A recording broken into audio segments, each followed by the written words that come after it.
Magandang umaga po sa lahat ng mga kadete nationwide from Luzon, Visayas, and Mindanao, sa lahat po ng mga respectable deans, faculty and staff, academicians, and various criminology schools nationwide, sa lahat po ng mga estudyante po natin from first year up to fourth year, mga reviewees, pati na po mga review lecturers. Magandang umaga po sa inyo and welcome po sa Bitcoin. Ang Bitcoin po mga kadete and mga ma'am and sir, sa platform po sa YouTube na nagbibigay po ng libre, comprehensive, at the same time, align na po sa latest table of specifications sa lahat po ng discussion natin. I'd like also to thank sa lahat po ng mga estudyante, mga kadete, mga reviewees na nag-avail po sa Bitcoin book.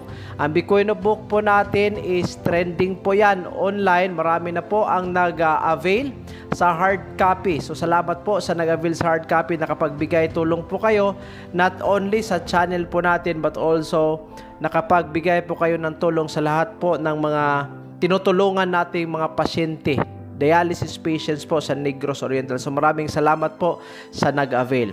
Ito na po mga kadete ang pinaka-last episode, last discussion natin sa subject na Vice and Drug Education and Control. Okay? Tapos na po tayo sa preliminary topics. We are done with episode 1 and 2. So ito po ang pinaka-last. In this last episode, pag-usapan po natin yung procedures po sa operations in terms of drug seizures.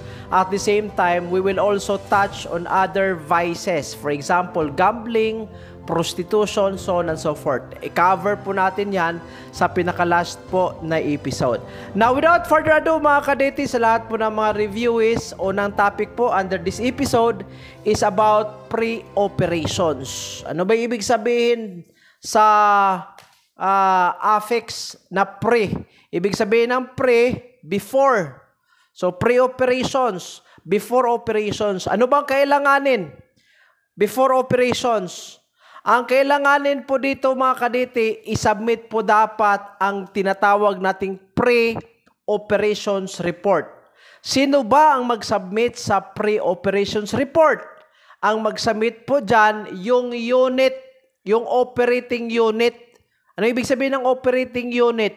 Ito yung team na mag-conduct ng drug seizure o yung mag-conduct ng buy-bust operation. Ano ba ang laman ng pre-operation report? Ang laman po ng pre-operation report, nakadetalye po dyan yung identity ng mga suspect, yung area of the operation, pati na po yung composition ng team, saka yung tactics and equipment of the operating unit, at saka yung duration of the operation. So lahat ng information identity of the suspects, dapat po kasali yan sa pre-operations report. Sino ang mag-submit sa pre-operation report? Ang mag-submit po yung operating unit. Saan po ba i-submit ito? I-submit ito sa Philippine Drug Enforcement Agency. Any kind of unit, so long as target natin is drugs, dapat nakapag-submit kayo ng pre-operations report kasi requirement yan. Okay? Now, pag nakapag-submit na po ng pre-operations report sa PDEA, yung operating unit, magbibigay ngayon ang PDEA sa tinatawag nating Certification of Coordination. Okay? So, ano ba itong Certification of Coordination?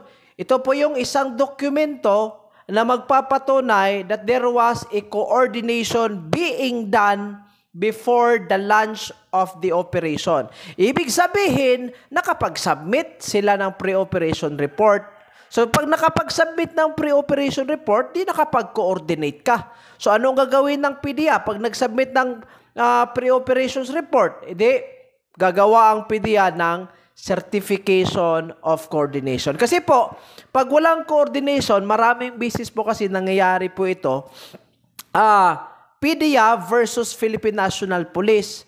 Yung agent ng PDEA naka-civilian, yung agents naman ng PNP naka-civilian din. And they are targeting one particular drug pusher. Ang nangyayari, di ba, sa news makikita po natin sino yung nagpapatayan. Di ba, nagpapatayan yung PDEA versus PNP. Kasi nga walang coordination Walang coordination. So, ang nagbabarilan doon is yung PNP at saka yung PDEA. So, in order to avoid this kind of malady, in order to avoid this kind of worst scenario, dapat po may coordination. Okay? So, ano ang isubmit again? Pre-operations report. Pero, ang problema kasi dito, may mga exemptions. May exemptions po tayo sa pagsubmit ng pre-operations report. Ibig sabihin, pwede po ang isang operating unit hindi mag-submit ng pre-operation report sa PDEA. For short, ang PDEA nito, ignorante kung ano ang nangyayari. So, may mga pagkakataon kasi, ito yung mga exemptions. Una, in remote places where coordination is not possible. For example, nasa outskirt or probably in a far-flung area where coordination is impractical. So, exemption yan. Pangalawa, when coordination will compromise the lives of police operatives, informant, and witnesses involved in anti-drug operation. Problema kasi dito, pag walang tiwala, for example, yung PDEG, di ba? The Philippine Drug Enforcement Group, NSU yan, na National Support Unit ng PNP yan, ang PDEG. Pag ang PDEG, for example, walang confidence, walang kumpiyansa or tiwala sa PDEA, in terms of coordinating the operation related to drugs, magka-problema po tayo. So, if the PDEG or yung side ng PNP would think but that by coordinating with the PDEA, makompromise yung identity nila, makompromise yung identity ng informant or witnesses, di na sila mag-coordinate. Hindi sila mag-submit ng pre-operations report. So, pag hindi nakapag-submit ng pre-operations report, ano ang mangyari? Nagiging blind yung PDEA sa mangyayari. Kaya nag-shoot out yung PDEA versus PNP. Kasi walang coordination eh. Pero again, exemption kasi yan. Exemption kasi yan under the law. Pangatlong exemption, when coordination will prejudice the apprehension of drug suspects and confiscation of dangerous drugs. So, pwede din po pag coordination or the submission of the pre-operation report is something that will compromise the operation in relation to the arrest of the drug suspects, pwedeng hindi na lang mag-coordinate. Number 4, when prior coordination will compromise the entire police operation. In above instances, post-coordination shall be made in lieu of prior coordination. So ano ang pwedeng isubmit na lang? Yung pwede post-operation report na lang ang isubmit. Ibig sabihin ng post, tapos na yung operation. Right? Yung before operation. Ang mangyari kasi dito, ang downfall nito mga kaneta, in my own opinion po, sa 1, 2, 3, and 4, pwede po itong gawing rason ng mga PNP na hindi na po sila magkipag-coordinate sa PDEA.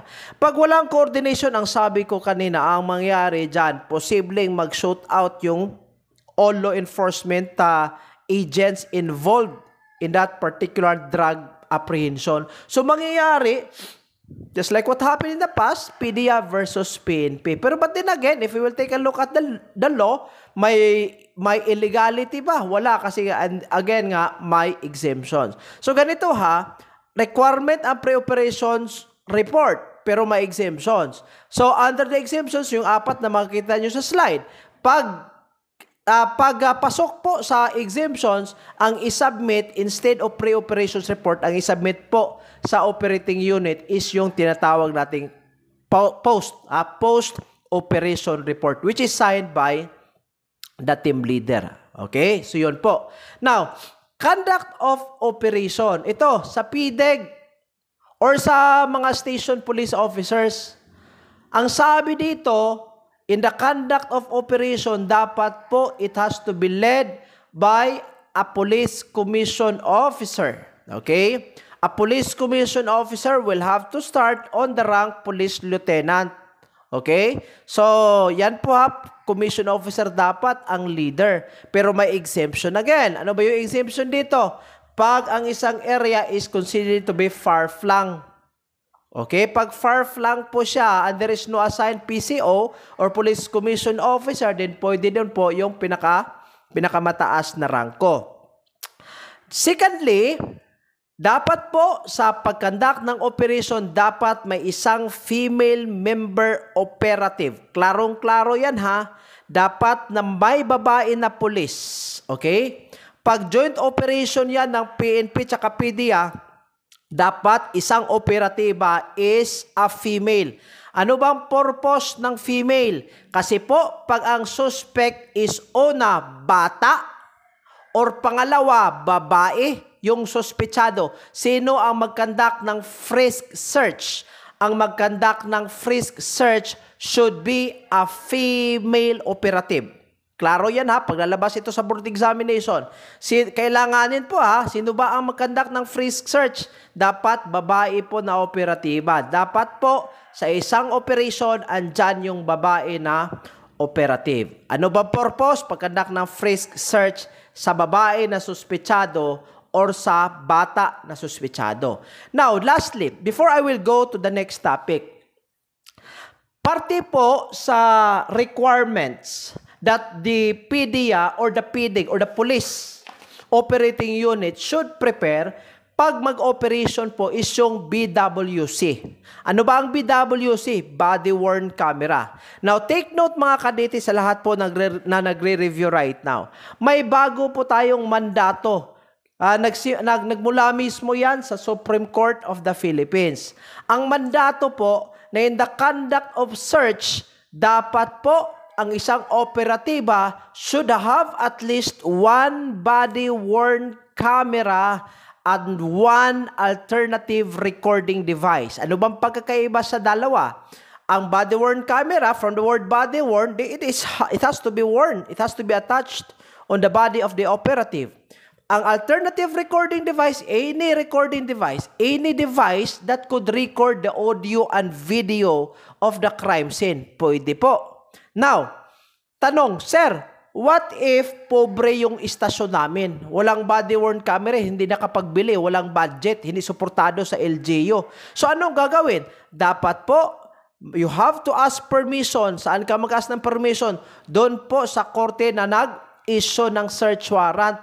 You have to ask permission, mag-petition ka, mag-motion ka doon, nagagawa ka lang o gagamit ka lang ng alternative recording device. Pag walang body-worn camera, ang gagamitin po natin is two alternative recording devices. I repeat, ang requirement, isang body-worn camera, isang alternative recording device. Pag walang body-worn camera, ilan po ang isupply na alternative recording device sa pag-search?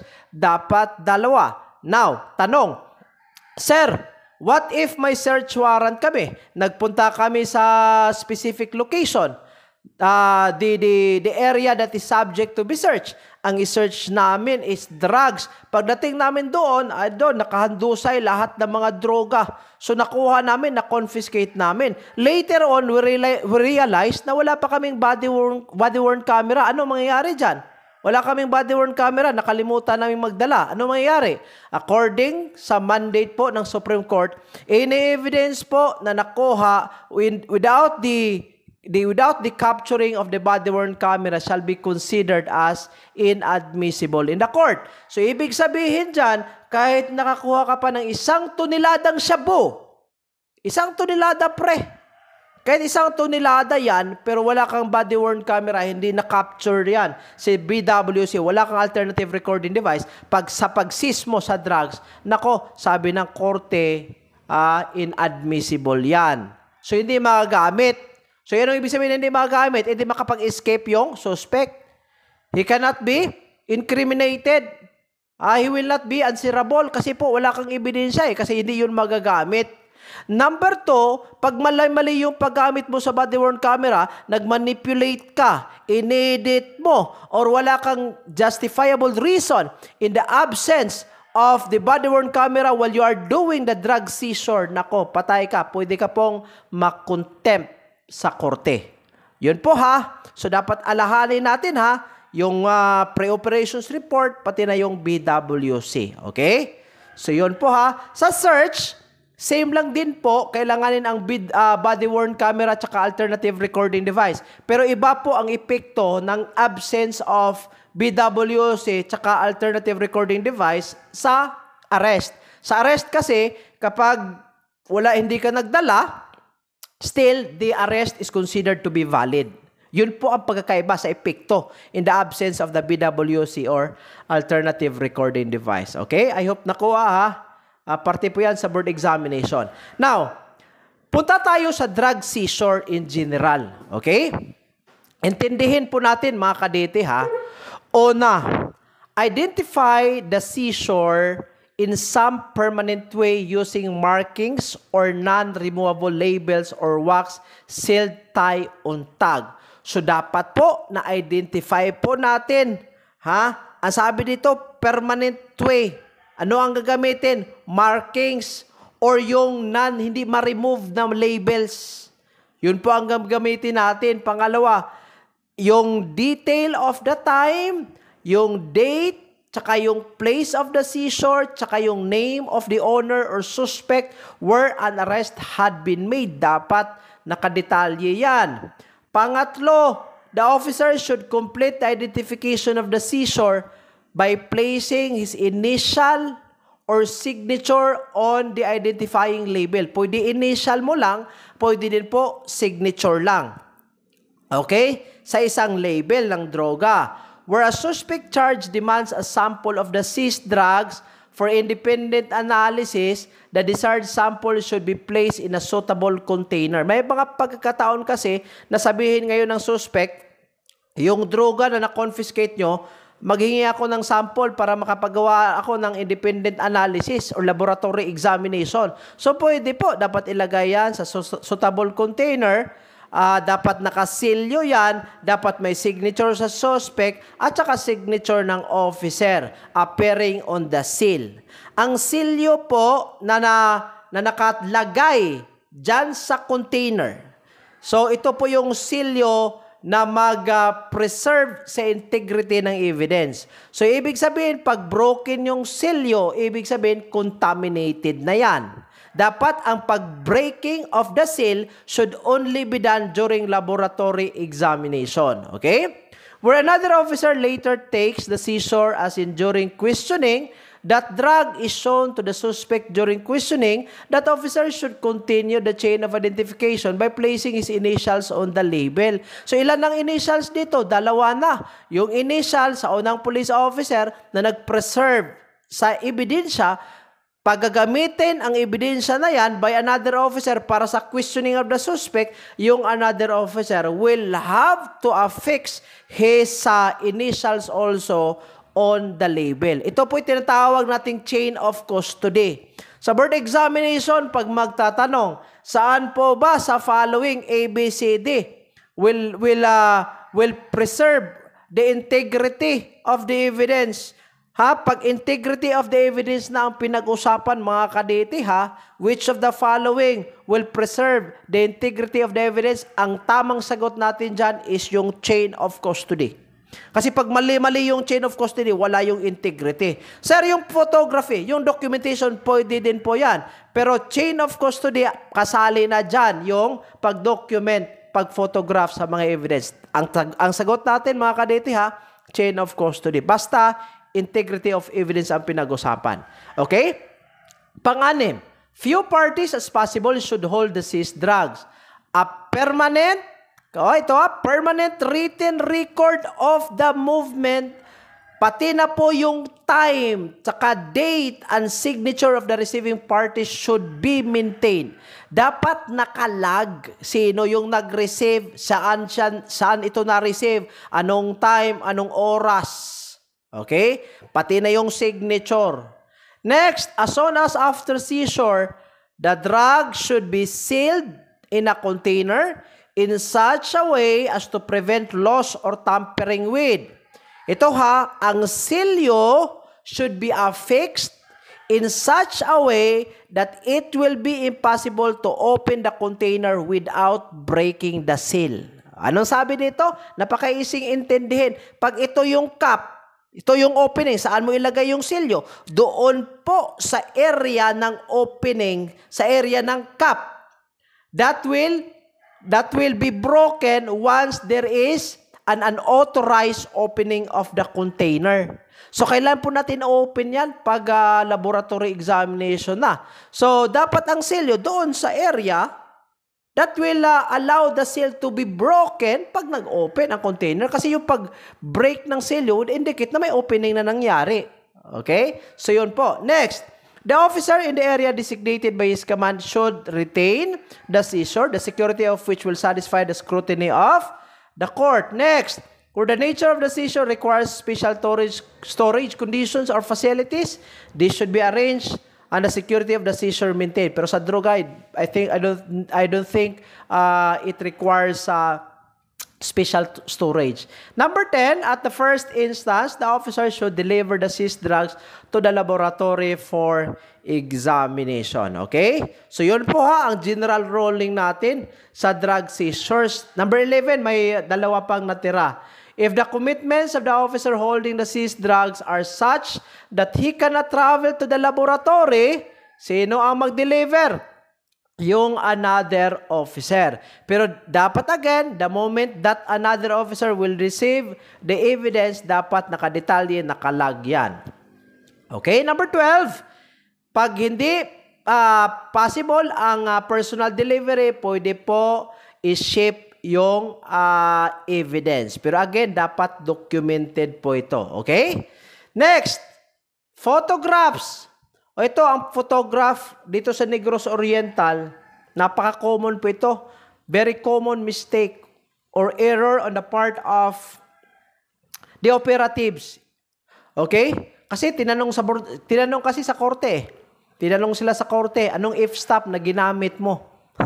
Ano yung aperture na ginamit mo sa pagkuha ng picture sa evidence? Yan, yung tanong na yan, sa mga kadete yan na gustong magkardodalisay dyan, dapat alam nyo yung f-stop, yung aperture, anong shutter speed ang ginamit mo. Okay? Kasi tinanong yan, di biro po, tinanong po ito sa Regional Trial Court dito sa Dumaguete. Okay? Now, ang photograph po, a permanent written record should be kept relating to the photographs. So, dito po sa photograph, nakanote po ang time, ang date, and place of the photograph. Sino ba yung subject or ano ba yung subject? Then, pati na yung weather condition at the time it was taken. Bakit importante yung weather condition? Kasi po, ang quality ng photograph will be affected on the intensity of light that is available. Okay? So, pag cloudy day yan, so, basically, pag normal lens, that will the cloudy day will not allow enough light or sufficient light to pass and strike the film, kung film camera ka. At the same time, pag digital camera naman, the same reason, the same thing that will happen. So, yung weather condition will have to be noted also. Now, sir, considering that we are on the digital age right now, ano bang gagamitin namin? Film camera or digital camera? Digital camera po. Pagtatawanan po tayo ng mga foreigner, pag gumamit tayo ng film camera, napaka-obsolete na po niyan. Digital camera na po. Now, if you will click on the digital camera, yung picture po natin, andyan po sa settings, makikita natin yung shutter speed at saka yung f-stop or yung aperture. So, yun po, dapat appeal po yan sa notation. Kasali yan. Next, the documents that may become evidence in the prosecution should be retained in their original form. Alright? On the other hand, ito, investigative records, which include the following: information of the suspect, of drug movement, results of background inquiry of the on a suspect. These are very understandable. The log or running sheet kept on investigator and suspect moving during surveillance or arrest. It would depend na kung anong klaseng surveillance ang ginamit mo. Fixed ba? Or shadowing or tailing. Investigators' notebooks and diaries. Investigator notes of conversation events or interviews. Lahat-lahat po na pwede po magamit natin sa investigation natin, pwede po nating ma-utilize. Alright? Now, on the other hand, punta naman tayo sa procedure at the crime scene upon arrival. Okay? Ito mga kadete, importante ito kung ano ang gagawin natin the moment you arrive at the crime scene. Una po, i-record natin ang time, date, arrival, location of the scene, weather condition, type of lighting, direction on wind, and visibility. Ito, dapat naka-record yan. Sir, ano ba dapat ang mauna? Cordon the area or record the time and date? Ganito po Upon arrival at the crime scene, pagkasali po sa options dyan is on the recording of the date and time, yan po ang isagot natin. Pero, pag sa choices po, ang nakalagay doon is cordon the area, yung ibang other choices medyo malayo-layo na, hindi kasali yung pag-record ng time and date, ang isagot po natin is cordon the area.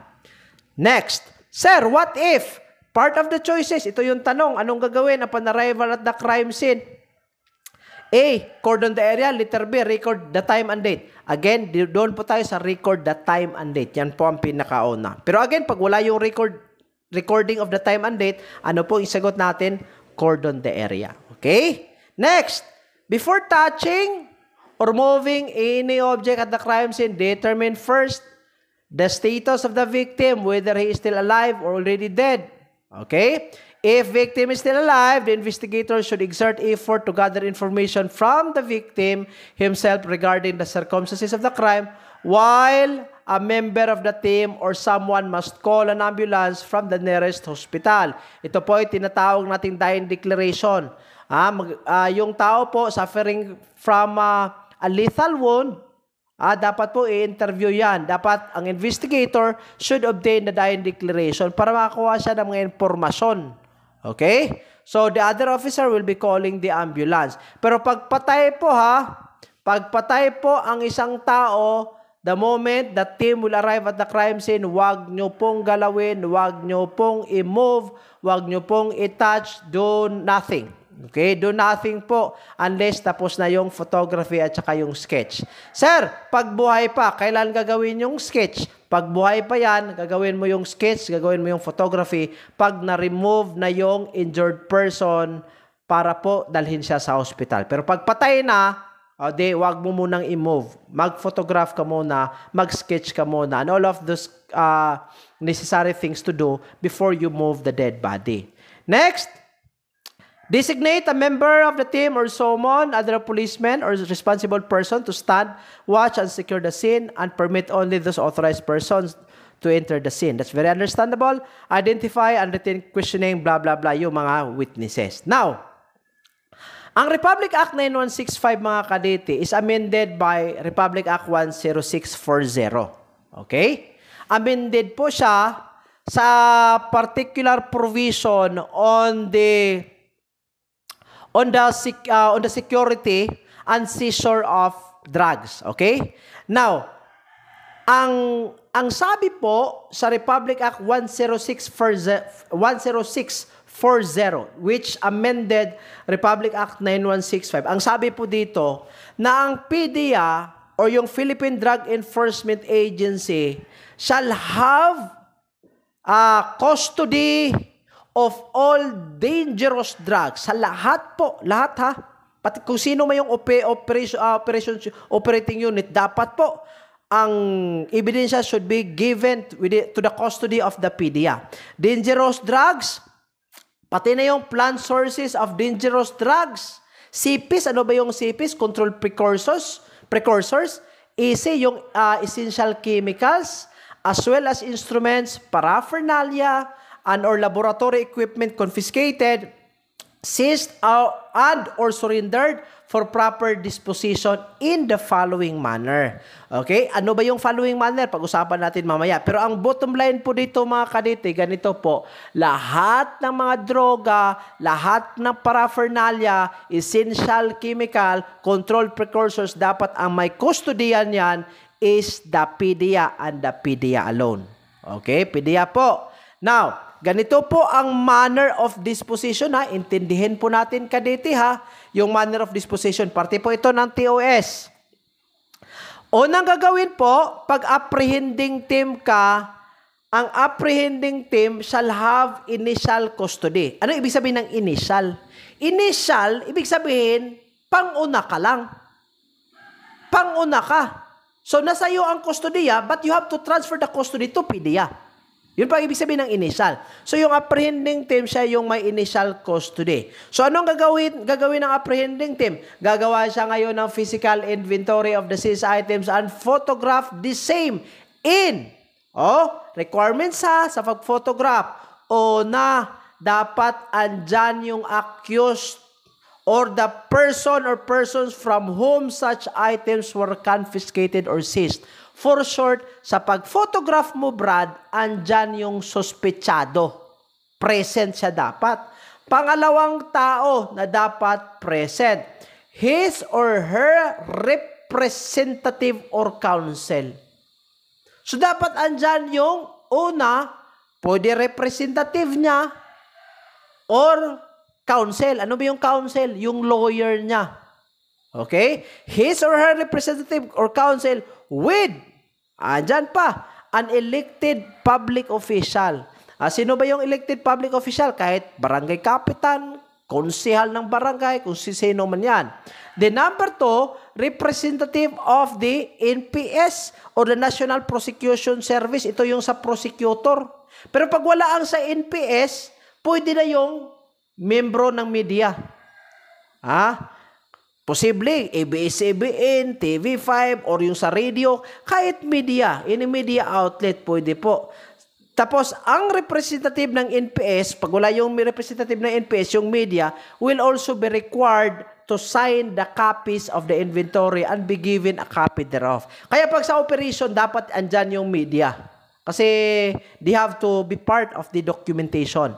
Alright? So, yun po yung mga tao na dapat present po sa pag-document, sa pag-photograph. Okay? Next. Saan ba i-conduct yung inventory at saka yung photograph?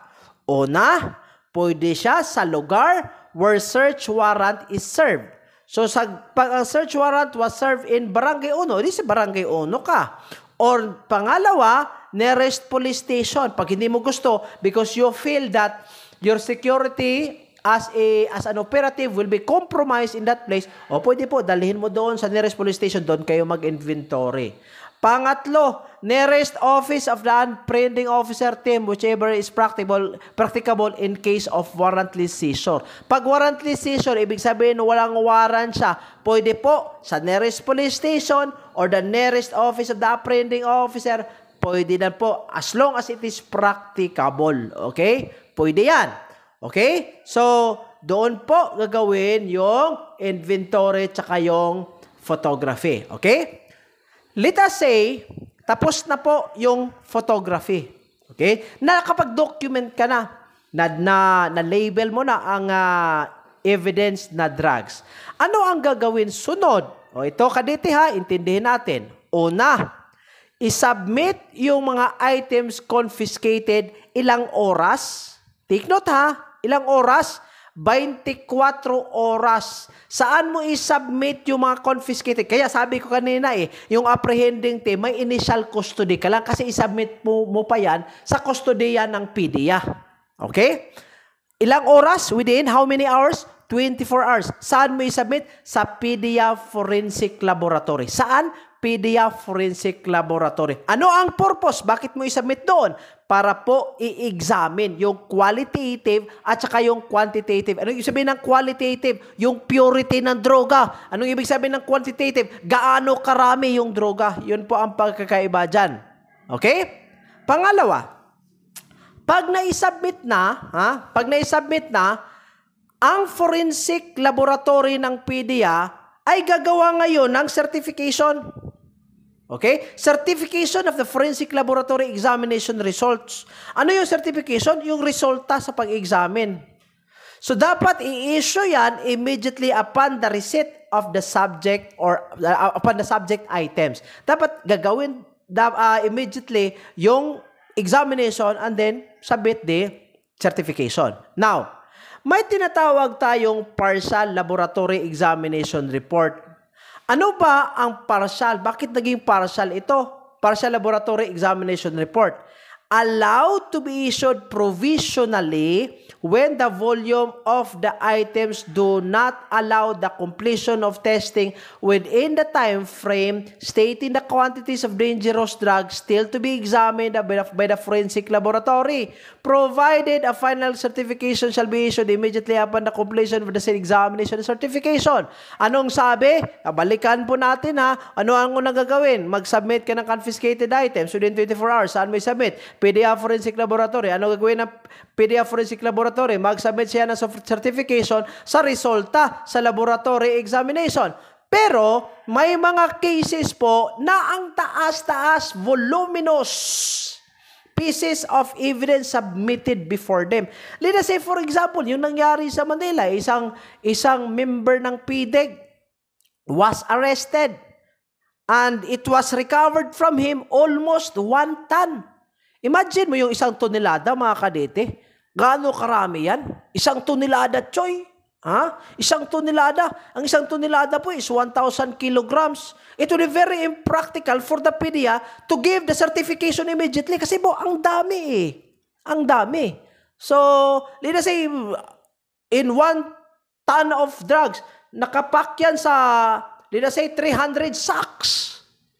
So, that would be very practical to release the certification immediately. So, what you will release instead is what we call as partial laboratory examination report. Ibig sabihin, hindi mo pa na, ang dami yung droga. Pero, pag nakumpleto na po yung examination, mag-i-issue dapat ng final certification. Pero pag kukunti lang, o diretso ka na sa final certification. Pero pag marami, anong i-issue?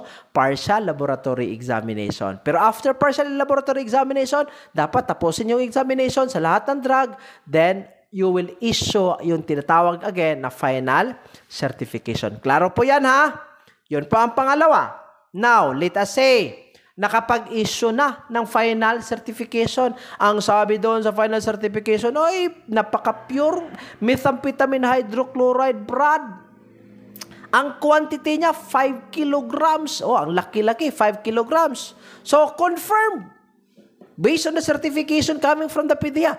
O de, yung investigator, de mag-file na siya. Yung next move niya is to file a criminal case. Saan po ba? Doon na po sa korte. O doon sa prosecution.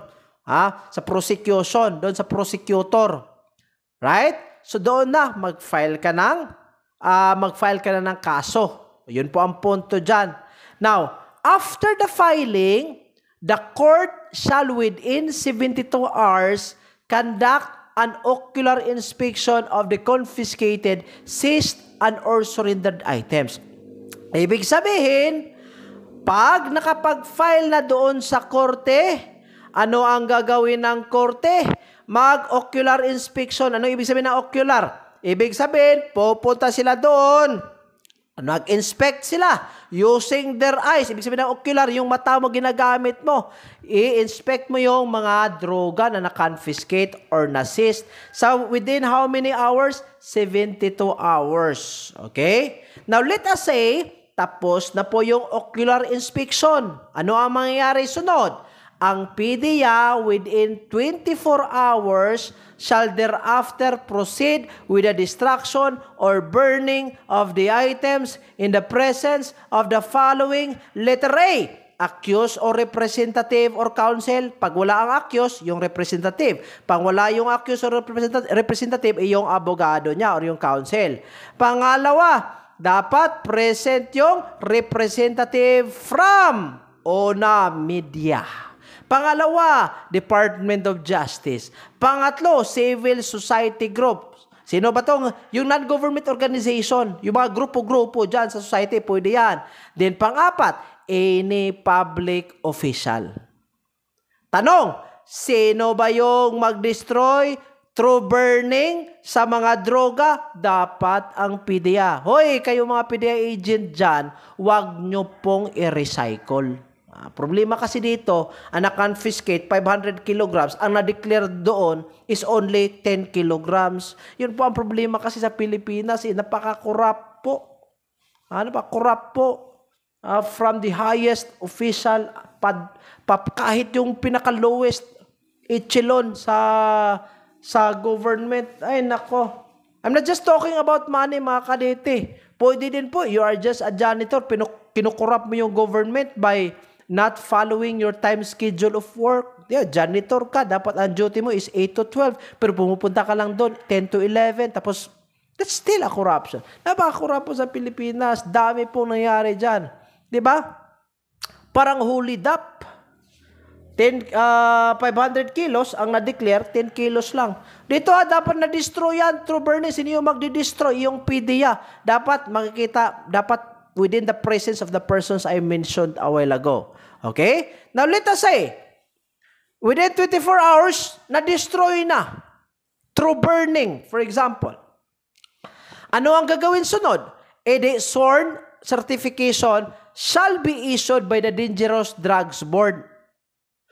Bakit kailanganin yung sworn certification? Kasi ito po ang mag-certify as to the destruction or burning of the items. Okay? So, ibig sabihin, dapat magbibigay ng sworn certification, dapat notarize yan. Na mag-certify na tapos na burn na. Pero hindi lahat will be subject for destruction.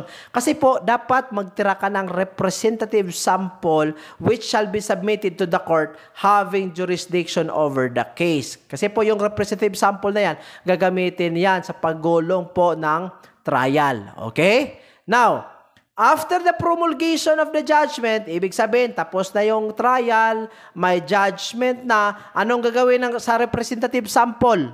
O yung representative sample po, ang prosecutor shall request the turnover of the representative sample to the PDEA for proper disposition and destruction within 24 hours from receipt. Okay? So, pag guilty or not guilty, ano gagawin sa representative sample? Mag-request yung prosecutor na i-turn over yan doon sa PDEA. Ang PDEA uli yung mag-destroy or mag-burn sa droga. Yun po ang proper disposition po sa mga droga. Yun po ang nakasaad sa batas. Now, I'm not yet satisfied mga kadete. Balik-balikin ko po ito. Ha? So, ito nilagyan ko na po ng figure. Ito ang mangyayari as amended, yung 9165 as amended by Republic Act 10640. Ito yung mangyayari mga kadete makinig po kayo ng maigi. Una po is pag tapos na yung documentation, photography, anong gagawin sa seized drug items, dapat po isubmit yan. Okay? Saan ba isubmit? Yung lahat ng confiscated na droga, doon po isubmit sa PDEA Forensic Laboratory. Bakit po? I-examine doon ang quantity at saka quality ng ebidensya. Sunod, pag nakapag-submit na doon sa PDEA, ano ang gagawin ng PDEA Forensic Laboratory? Mag-i-issue siya ng certification. Certification of results. Pag hindi siya makapag-issue ng final certification of results, ano ang i-issue niya? I-issue niya is yung partial laboratory examination report. Pag voluminous or maramihan po yung na-seized. Pag nakapag-issue na ng final certification, ang PDEA Forensic Laboratory, ang sunod is mag-file na ng kaso. Pagkatapos ng pag-file ng kaso, ang korte po, within 72 hours, mag-conduct siya ng ocular inspection. Doon po sa lahat ng na-seized or na-confiscate na droga. After the ocular inspection, ano ang mangyayari? I-destroy yung drug items. Sino yung mag-destroy? Yung PDEA. But again, the burning should be within the presence of the counsel or the accused or the representative. At the same time, the media people, DOJ, civil society groups, at saka yung any elected official. Pag na-destroy na po yung droga, gagawa ngayon ang Dangerous Drugs Board ng sworn certification. A certification that will certify na na-burn, na-destroy na yung droga. Pero again, may sample na matira. Ang sample po ibigay doon sa korte who has jurisdiction over the case. Tapos, pag nag-render na yung korte ng judgment, na-dispose na yung kaso, i-destroy yung sample. Sino yung mag-destroy? Ang PDEA uli. Okay? Kuha po ba, mga kadete, yung procedure po natin, ito, kasali po ito sa table of specification. Okay? Kuha po? Alright?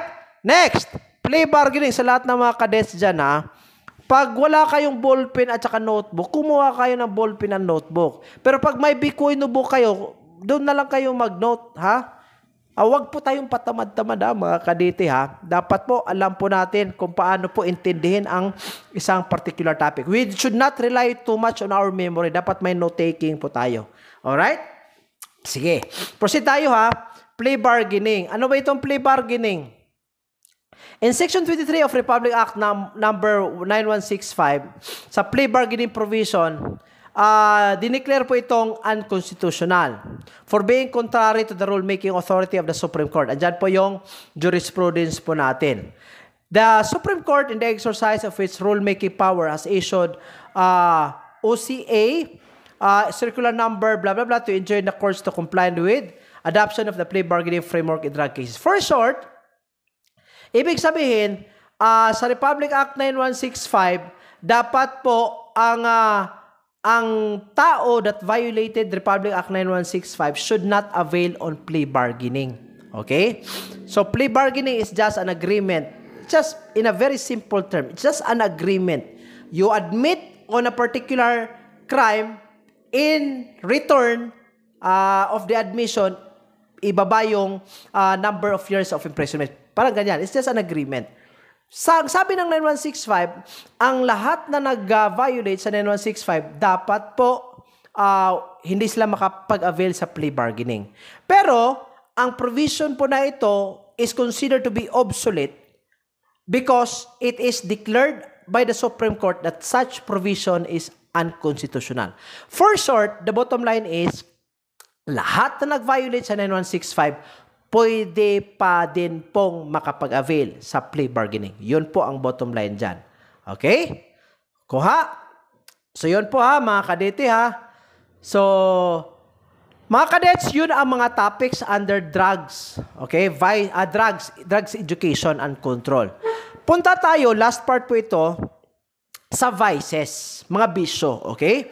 Ano ba ang vices? Ang vices po, ito yung mga immoral conduct or habit, the indulgence of which leads to depravity, wickedness, and corruption of the minds and the body. Yan po ang pinaka deep, profound definition. Pero vices, that would refer to bisyo. Bisyo that is an act that will imperil the emotional, psychological, and economic aspect of the person. Different forms of vices, we have drug addiction, alcoholism, blah, blah, blah, blah. Marami pa po. Pero yun po ang pinaka-common. Okay? As to alcoholism, or as to alcohol, and ito po yung definition ng alcoholic, a person who has experienced physical or psychological, social, or occupational impairment as consequence of habitual excessive consumption of alcohol. For short, ito po yung tao na ang kanyang physical, psychological, social, at saka any kind of aspect in life affected po kasi po because of the habitual consumption of alcohol. Alcohol abuse, use of ethyl alcohol or liquor in a quantity and with a frequency that causes the individual significant psychological, physiological, or sociological distress or impairment. Anong pagkaiba ng alcoholic at saka alcoholic abuse? Alcoholic, yung tao. Alcohol abuse, yung uminom ka ng, let's say, sa isang linggo, uminom ka 20 times. Everyday, panay lasing ka. That's alcohol abuse. Drunkard, a person who habitually takes or uses any intoxicating alcohol, liquor, and while under the influence of such or in consequence of the effect thereof is either dangerous to himself or to others. Ano pagkaiba ng alcohol? Alcoholic at saka drunkard? Similar lang po yan. Ang alcoholic person yan. But the difference between the two is that a drunkard will talk about posing danger to somebody or to himself when he drinks alcohol. Alcoholic is just an impairment of your psychological or sociological aspect because of the alcohol. Okay? Next, alcohol dependence. Ito yung chronic loss of control over the consumption of alcoholic beverages despite obvious psychological or physical harm to the person. Increasing amount are required over time. For short, when we say alcoholic dependence, ito po yung mga tao na mamamatay pag hindi nakapag-inom. If you can observe, may mga tao po sa society, they will be shuddering. Nagsishake po sila. Shaking yung body nila. If they cannot drink alcohol. Moody po yung tao pag hindi nakapag-drink ng alcohol. Ito, mga alcoholic dependent na po. Next, alcoholic liquor, any beverages or compound, whether distilled, fermented, or otherwise, which will produce intoxication. Kasali na dyan yung dato puti, vinegar. May mga taong umiinom ng sukay. Right? Alcoholism, which is also known as alcohol dependence syndrome, is a disease characterized by the following. Una, yung craving. Ano ibig sabihin ng craving? Compulsion to drink. Loss of control, ibig sabihin, the inability to stop drinking. Physical dependence, the occurrence of withdrawal symptoms, such as shakiness, ito sabi ko kanina, anxiety when alcohol use is stop. Okay? Sa mahilig uminom dyan. I don't understand, mga kadete, bakit po kayo mahilig sa pag-iinom? Bakit yung mga kadets natin ginagawang barkada session yung pag-iinom? Pag nag-iinom, nakapag-English. Pag hindi nakapag-inom, nako, mamamatay during oral examination. Pero pag nakapainom, pa-English dito, pa-English dyan. I don't understand. Hindi ako umiinom. I do not go. I have a very strict definition of friendship. Yung friendship ko po, ang definition ko po niyan, you will be considered as my friend if we share the same towel and we share the same toothbrush. Yun po ang definition ko dyan. By far, dalawa lang po ang friends ko. Yung isa is already a pastor, assigned in Capiz. Yung isa is my wife. Yun po, dalawa yung... I don't go with barkadas. I don't mingle with... I do not talk to barkadas. I don't open my problems to barkadas in the form of drinking. If I want to open it to somebody, I open it in a very conventional manner. Not by drinking. Parang ano tayo dyan para tayong para tayong hindi 100% true-blooded man. Pag ang lalaki po umiinom para lang makapag-English, para lang makapag-express sa emotions, that's a form of instability. So, mga kadete, iwasan po natin yan. It's not good. Some problems arising from alcoholism. Ito loss of employment. No need to discuss this. Marital conflict, and sometimes due to inappropriate behavior that could lead to legal consequences such as public disorder or alarms and scandal. Yun po ang problema ng alcoholism. Next, drunkenness as a crime. Pag umiinom ka, krimen ba yan? Hindi po. In general, drinking alcohol is not a crime. Right? Kaya tinatawag ang alcohol as the king of all drugs. It only becomes a crime when the person who has been intoxicated will display a public behavior that will disturb, that will endanger, or injure others, that he became an offender and therefore subject to arrest and punishment.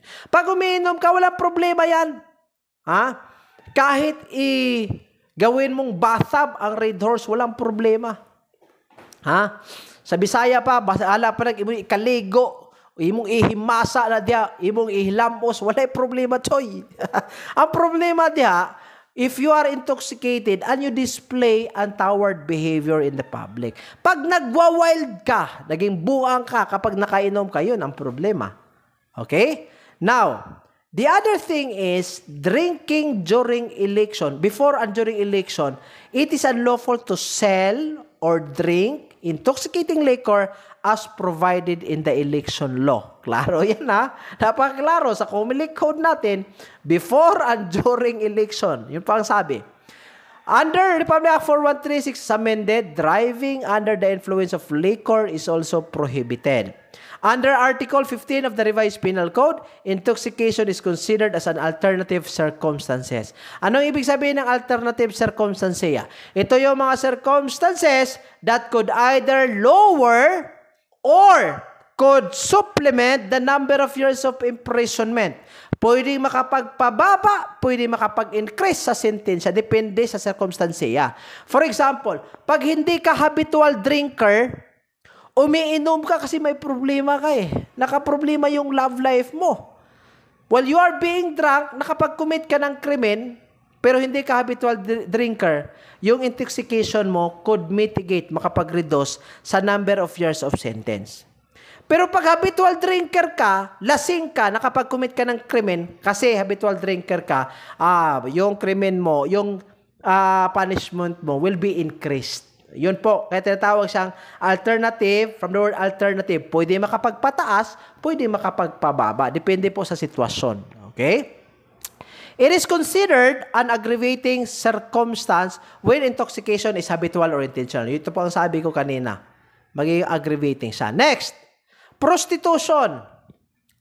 Act or practice of providing sexual services to another person in return of payment. It is an exchange of money for the performance of a sexual act. Napakaisip po niyan. So, prostitution, meaning nakipag-sexual intercourse ka in exchange of monetary value or any kind of benefits.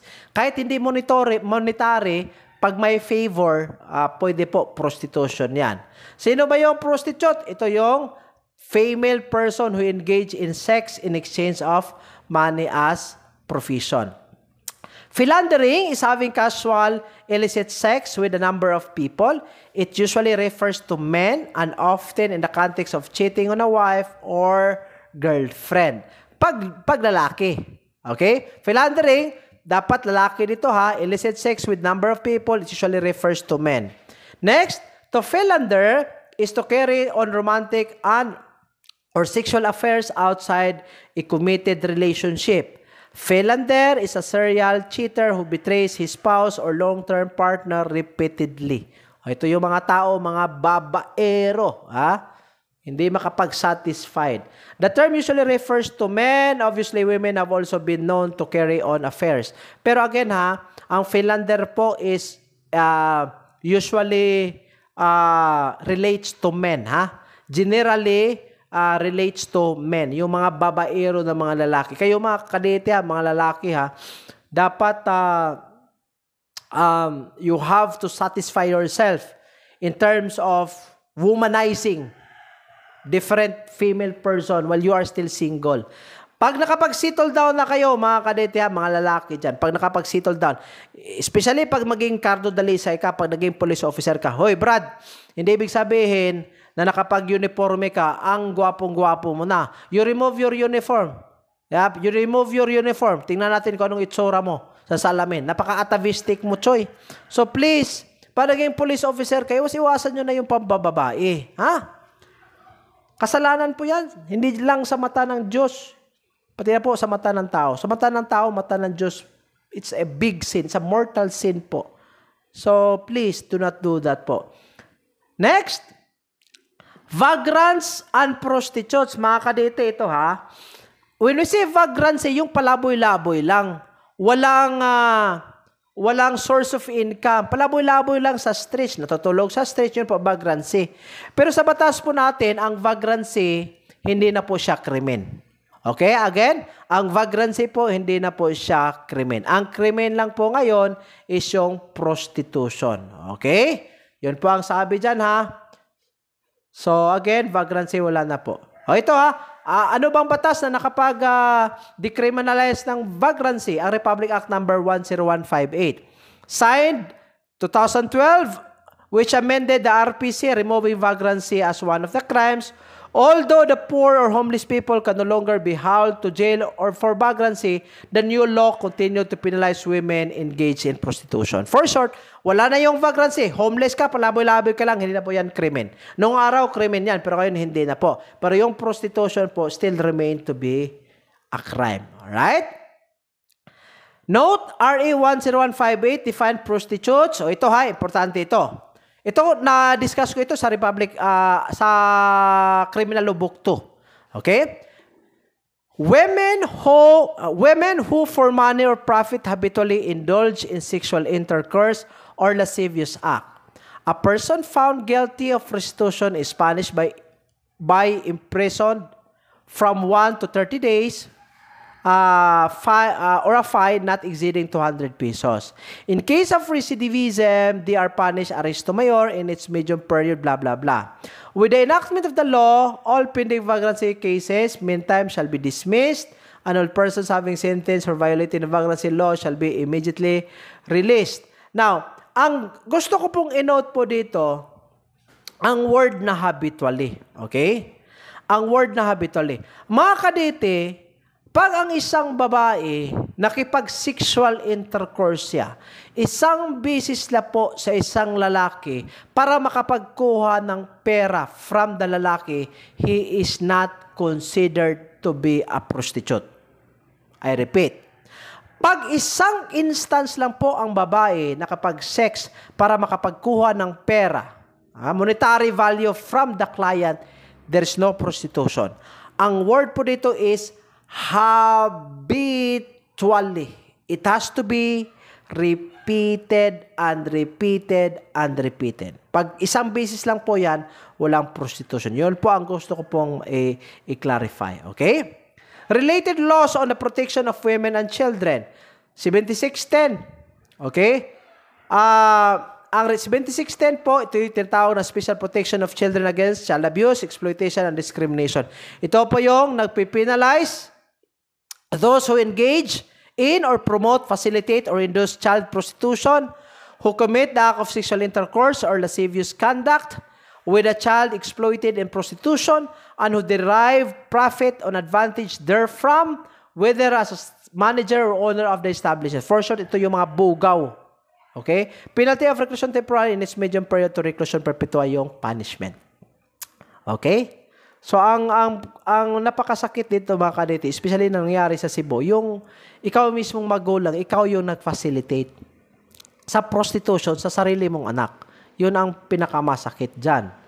But again, it happened. And it kept on happening in our society as we speak. Okay? Sunod na bisyo. Ito. Gambling. Na-discuss ko din po ito sa criminal law book to. So, ano ba ang gambling? Ito yung paggamit ng pera, wagering of money, or even anything of material value. Pag wala kang pera, pwede po yung motor mo or yung cellphone mo, yun po ang i-gamble mo. That is still considered to be a gambling. Okay? So, napakarami tayong gambling activities, form of gamblings in the Philippines. Una po dito, itong tinatawag nating illegal numbers game. Okay? Pangalawa, itong tinatawag nating wetting. O sa taga Manila, I think you are very familiar with this one. Aside from this, may tinatawag din po tayong masyaw. Or illegal numbers game where the winning combination is derived from the results of the last game of high alay or the special live portion. I'm not very familiar with this one. Then the other one is last two, another illegal numbers game po ito. Then napakarami po. Pwede din po yung horse gambling, considering to be illegal. Anything as long as it is considered to be something that is not permitted by the law.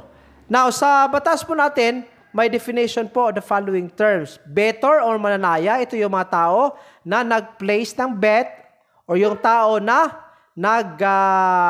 nag-bet on a particular game or particular gambling activity. Next, collector or agent, ito yung cobrador. Sunod, ito yung maintainer, manager, or operator. Ito yung mga tao na nag-manage, nag-maintain, or nag-operate ng illegal number game. Then, yung nag-finance, tinatawag siyang financier or capitalist. And protector or cuddler, ito yung mga pwede siyang police officer, pwede siyang government employee na nagbibigay protection po sa pag-launch or sa paggawa ng gambling activity. Okay? Related laws on gambling, we have Article 195 of the Revised Penal Code. So, ang penalty po dito is arresto mayor or a fine not exceeding 200 pesos. The penalty of prison correctional shall be imposed sa mga maintainer, conductor, or banker in a game of wetting or in a similar game. Sa Article 196 din po, punishable din po yung mga lahat ng mga tao who shall import sa Pilipinas from any foreign place or port any lottery ticket or advertisement or connive or in connivance with the importer shall sell or distribute the same. So, ang penalty dito, arresto mayor in its maximum period to prison correctional. Sa 197 naman, betting in sports contest. Ito, Yung nagtataya ka, so long as walang permit ha, pero pag may permit yan, illegal yan. Pag walang permit po ang pinag-usapan. So dito lahat po na tumataya sa result ng boxing or any sport contest, punishable din po, aresto minor. Okay? Next, Article 198, illegal betting on horse races. Article 199, illegal cockfighting. Sa lahat po ng sabongero, ito po yung batas ninyo ha. Illegal cockfighting. Pero, dapat dito, ang tao should be directly or indirectly participate in a cockfight. And, na-discuss ko din po sa batas po o sa criminal law book to about this. You can refer to criminal law book to, mas comprehensive doon. Ang illegal cockfighting po, or gambling, ang sabi ko po doon, and it is very clear under the law that those spectators of a gambling activity is not criminally liable. Pag spectator ka lang, pumupunta ka lang doon para mag-observe, hindi ka kasali. Sa lahat po ng police officers dyan, shout out po sa inyo. I don't understand yung 50 meters radius. Sabi kasi especially sa Negros Oriental, kahit spectator ka or kahit naglalakad ka lang dyan, kasi yun ang daanan mo, so long as covered ka sa 50 meters radius from the gambling site, automatic liable ka. No, I don't think so. Correct me if I'm wrong. Pero ang nakasaad po sa batas, pag spectator ka lang, hindi ka po liable. Ang sabi nito, directly or indirectly participate. Ano yung sabihin ng directly participate? Ikaw yung nag-bet, ikaw yung tumaya ng pera. Yun po, directly. Indirectly, ibig sabihin, nag-hire ka na ibang tao, sinabihan mo si Juan, hoy Juan, sabihin mo kay Pedro, mag-bet ako ng 100 pesos. So that's indirectly. Right? Or ikaw yung nag-manage. That's indirectly. Right? So, I don't understand bakit may 50 meters radius. Next, Republic Act 3063, authorizing licensed racetracks and racing clubs under authorized agents to offer, take, or arrange bets outside the place, enclosure, or track where the races is held. Pwede po ito. Pero pag may pag hindi po authorized under the law, o di may violation yan. Lastly, ito yung mga batas po sa gambling, another laws aside from the RPC. PD 449, kay Fighting Law of 1974, kindly familiarize mga kadete. PD 483, penalizing betting, game fixing, or point shaving and machinations in sport contents. Sport contest rather. PD 1602, approved in 1978, prescribing stiffer penalties on illegal gambling. Republic Act 9287, which increases the penalties for illegal numbers games. Then Presidential Proclamation number 1192, which declared the second week of November as Drug Abuse Prevention and Control Week and celebrated every year. Hindi po siya kasali sa gambling, pero part po siya sa drugs. Okay? So yan po mga kadita, kindly familiarize na lang po sa batas, no need to discuss it. Alright? So, yon po lahat ng topics natin na covered sa vice and drug education and control. I hope, mga kadete, I was able to satisfy you in terms of the discussion. I hope it is really my prayer that I contributed something po sana sa learning niyo po. Sa lahat po na nagre-review right now, good luck po in the taking of the criminologist licensure examination. Tiwala sa Diyos, tiwala sa sarili. Keep safe, everyone.